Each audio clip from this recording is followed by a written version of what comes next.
but very graphic, egregious sexual perversion. Why does she want that? I really want you to consider, why does Joy Reid want that? Now, this is fair use. I have done a little bit of augmentation to the video so that we can keep it up without any problem. But let's jump into this, and we're going to see if we can make heads or tails out of this conversation. Pull it over here. All right, much better. All right, let's see if we can make heads or tail out of this. So with no further ado. Oh, real quick. Susie's in the building. I said hello. I did speak to everybody. Wonderful. I'm going to try to keep up with this. And of course, at the end, we can just do our usual come unhinged like we usually do toward the end of this party. But let's go. Let's turn the music down, Jason. Producer Jason, turn the music down. I like it. All right. Never mind. All right. Let's go. LGBTQ parents and parents of LGBTQ kids, do they have parental rights? Every parent, Joy. Every parent means every parent has the fundamental right to direct the upbringing of their children. And liberal parents? Do liberal parents have those rights as well? All parents. Why should 13 people get to decide what books tens of thousands of children get to read? Well, I'm thinking it's probably because those 13 people saw what some of the content was in the books. I mean, explicit, graphic, sexual content. And I'm happy to talk about some of that content if you'd like to. Well, this is the question again. The books that are being banned, I want to give you just no books are being banned. Hold on a second. Well, no, Joy, but I want to be clear. No one's banning books. Write the book, print the book, publish the book, put the book in the public library, sell the book, right? We're talking about a public school library. Children don't have unfettered access to the internet at school. I did a FOIA records request, and I wanted to see what kinds of internet sites are banned in schools, if we're going to talk about banning, right? And the subject matter in the books that moms are concerned about are the same things that kids don't have access to on the internet. So it just feels very hypocritical, right? No, why is no one out there protesting for, free the internet in schools? All right. So I just want to give Moms for Liberty. Shout out to this young lady who, Tiffany Justice, who's speaking out about this matter, because I think it's pretty clear.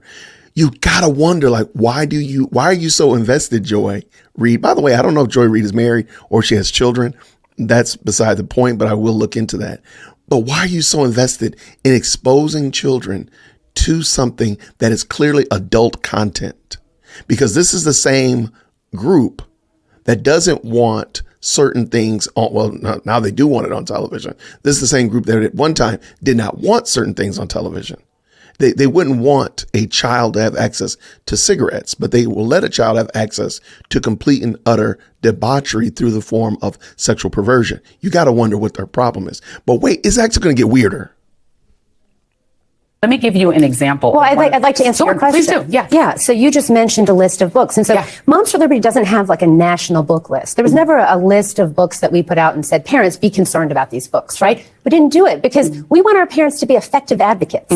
So when moms are going into the libraries and the schools, when they're seeing what their children have access to, when they go to speak to the superintendent or the principal, they have accurate information, right? They're where are they getting their information from? You can just go online to a catalog in your children's library, and you can see what without reading the book. To read the book, I'm going to just hold it up so our audience can see. So I'm going to stop real quick. Joy Reid, and I did cut it out. She made a big kerfuffle about a website, booklooks.org, where you can kind of get like the cliff notes of what goes on in a book. Okay, got you. And they make available a pretty in-depth synopsis of what's going on in a book, and then you can do like a word search for different words and so forth, and see how many times it's used and the context that it's used, so on and so forth. The exact same thing is available on Amazon. The exact same thing is available on Google right now. So it's not just and I cut it out. Joy Reid made a lot of hay about booklooks.org. But you could do this on any website. You can go on Bing right now and do that. You can do it. I'm sure most authors have a lot of their stories are available on Amazon, where you can read like 5 or 10 pages in advance. What's the problem? But wait till this. Wait till you hear what this book actually has in it. what it looks like. This is the one for All Boys Aren't Blue, which is one of the books Moms for Liberty has pushed Everyone to have should removed. go and see the content in this book. That's such a good idea. And so what Joy. happens is you can do keyword searches and find certain keywords. Like rape? You can find sure. Or anal rape or dildo. You can find all sorts those types of keywords. of words. So what's that is the way. Yeah. The question I'm asking is, what is the expertise that you have and other Moms for Liberty advocates have to decide that a book, an award-winning book like All Boys Aren't Blue, isn't appropriate for students to read? Now, if you heard what Joy Reid said, it must have brought back reminiscent thoughts, or must have brought back thoughts of 2020, when people were saying, well, how are you an expert in your health? How are you an expert in how these vaccines work, or the time frames and so on and so forth? You're not an expert in this. And this is the same tactic that they used back in 2020. Now, it wasn't the first time you used it, of course, but it is the same tactic that they're using now, saying, hey, well, you're not an expert. Do you have to be an expert to be able to say this is sexually perverse to be introducing a child to? Are you trying to say that no child? Now, in the long form of this video, Joy is saying that it's a Black experience for the boy to have been sexually violated by an adult. And that's a Black experience. Joy literally said that. But are you honestly telling me that you could not explain the weirdness of being a teenager without using adult sexual content? You couldn't just say like, hey, man, I'm a wallflower. Hey, just growing up awkward. I think everybody who has an 11 to 17-year-old in their home knows that those kids are weird. They're just strange, okay? But we love them, but they don't have to be exposed to perversion and pushed even further into crazy because of that.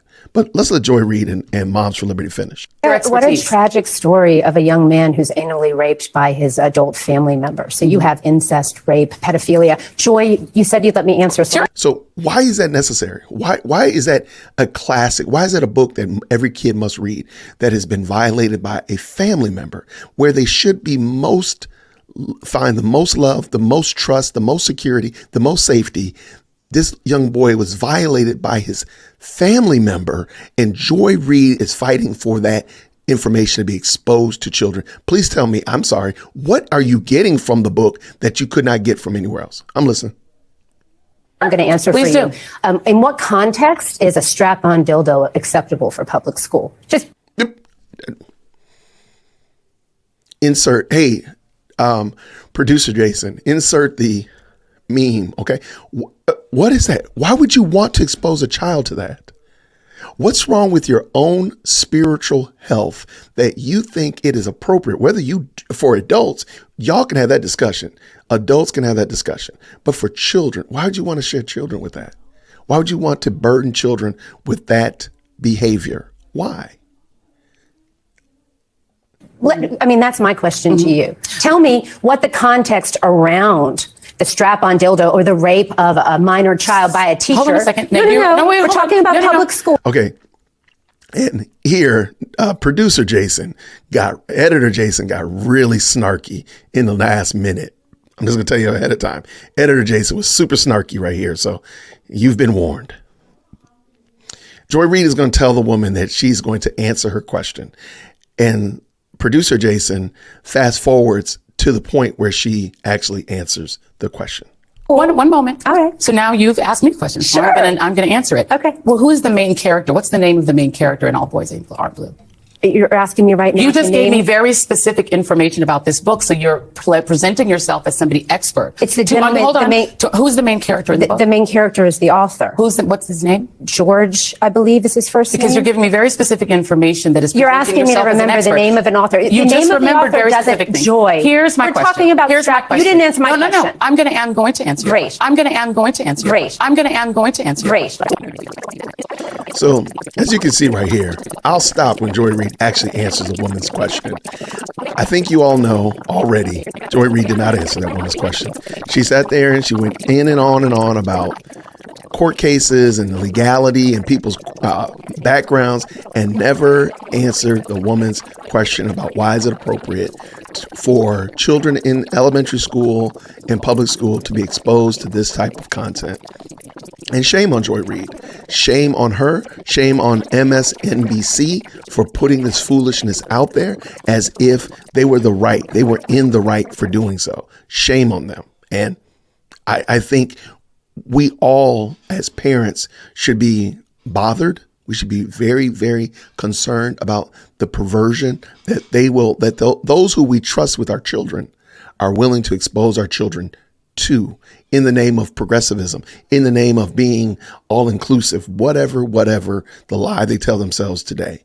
We should all be upset about that and push back. And I pray that more parents like Moms for Liberty will push back and cause this group to suffer financially, to suffer from support, so on and so forth, and start to see a change, because it's ridiculous. And then if nothing else, go on and homeschool your kids, man.